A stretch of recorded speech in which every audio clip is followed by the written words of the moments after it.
আমি জানতে চাচ্ছি যে ফ্যামিলি কার্ডের ফাইন্যান্সিংটা কিভাবে হবে। আপনি জিজ্ঞেস করেছেন যে বাজেটটা কোত্থেকে আসবে। এই মুহূর্তে বাংলাদেশে সোশ্যাল সেফটি নেটওয়ার্কের আমার যতটুকু ধারণা হচ্ছে 138টা প্রজেক্ট কাজ করছে। বিভিন্ন আন্ডার প্রিভিলেজ যারা মানুষ আছে তাদেরকে দিচ্ছে। কিন্তু আপনি যদি খেয়াল করেন ভালো করে, যদি খোঁজ করেন ভালো করে, আপনি দেখবেন যে 138টা পরিবারের মধ্যে যে কয়েক কোটি মানুষ আছে, অনেকেই আছে যাদের যেটা পাওয়ার উচিত না তারা সেটা পাচ্ছে, যাদের যেটা। এবং বিভিন্ন মিনিস্ট্রি 138টা প্রজেক্ট চলছে, হেফাজতলি চলছে, কোনো এটা নেই। এক এক মিনিস্ট্রি এক একটা পরিকল্পনা চালু করলো। কাজে আমরা এই পুরো রিসোর্সগুলোকে এক জায়গায় নিয়ে আসতে চাইছি। এটা গেল এক নম্বর। আমরা আমাদের নিজস্ব রিসোর্স থেকেই এই রিসোর্সটাকে বের করে নিয়ে আসবো। আমরা 138টার অনেকগুলোর হয়তো প্রয়োজন নেই, যেগুলো এসেনশিয়াল।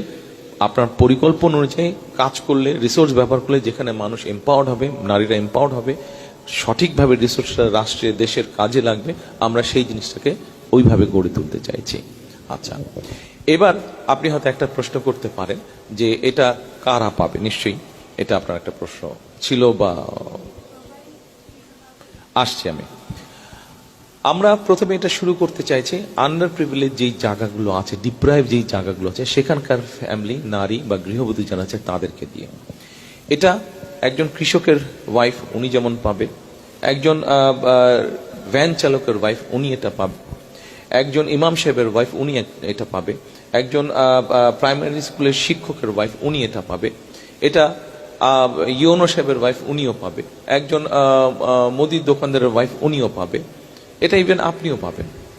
বাট আপনার ক্ষেত্রে বা ইউনো সাহেবের ওয়াইফের ক্ষেত্রে বা ডিসি সাহেবের ওয়াইফের ক্ষেত্রে এটা হয়তো প্রযোজ্য না। আপনি স্বাভাবিক ওই সুবিধাটা নিতে চাইবেন না। আপনার নিজেরও তো দেশকে কিছু দেবার আছে, আপনি ওই স্যাক্রিফাইসটা করেন। অর্থাৎ এটা যেহেতু আপনার প্রয়োজন না, 2,500 টাকা না হলেও আপনার চলবে। আপনার এইটুক স্যাক্রিফাইস করার মতন শক্তি আপনার আছে, সামর্থ্য আপনার আছে, মানসিকতা আপনার আছে। আমরা সেই জন্য ধরে নিচ্ছি যে যাদের এটা প্রয়োজন নয় তারা এটা নিবে না। এখন প্রশ্ন করতে পারেন যে কেন আমরা তাদেরকে এরকম সবার জন্য কেন দিচ্ছি। দেখুন, ছোটবেলা সবারই ছিল, আমারও ছিল, আপনাদের প্রত্যেকে আছে। বাবা মা যখন বলতো এই ওই দিক যাবা না, তখন কিন্তু ওই দিকে যাওয়ার জন্য মাথাটা খারাপ হয়ে যেত। রাইট? ওই দিকে যাওয়ার জন্য মাথাটা খারাপ হয়ে যেত, না ওই দিকেই যেতে হবে, মানা করলো কেন। আপনি যখন এটার সিলেকশন দিয়ে দেবেন যে এ পাবে আর এ পাবে না, যে পাবে তো পেচ্ছা, যে পাবে না কি ব্যাপারটা এটা দেখতে হবে, পেতেই হবে অ্যাট এনি কস্ট। সেই জন্য আমরা বিষয়টাকে ইউনিভার্সাল করতে চাইছি, জেনারেল করতে চাইছি। অর্থাৎ আপনি যখন জানেন আপনি পাবেন, আমরা ধরে নিচ্ছি স্বাভাবিক নিয়মে, তার ফলে করাপশনের বিষয়টা কমে আসবে। 100% বন্ধ হবে আমি সেই কথা বলছি না, বাট কমে আসবে, যেহেতু তখন ধাক্কাধাক্কিটা হবে না, আরে আমাকে দিতেই হবে, পেতেই হবে, এই মানসিকতা থেকে বেরিয়ে আসবে এবং আমাদের ধারণা করাপশনের পসিবিলিটিটা অনেক কমে আসবে।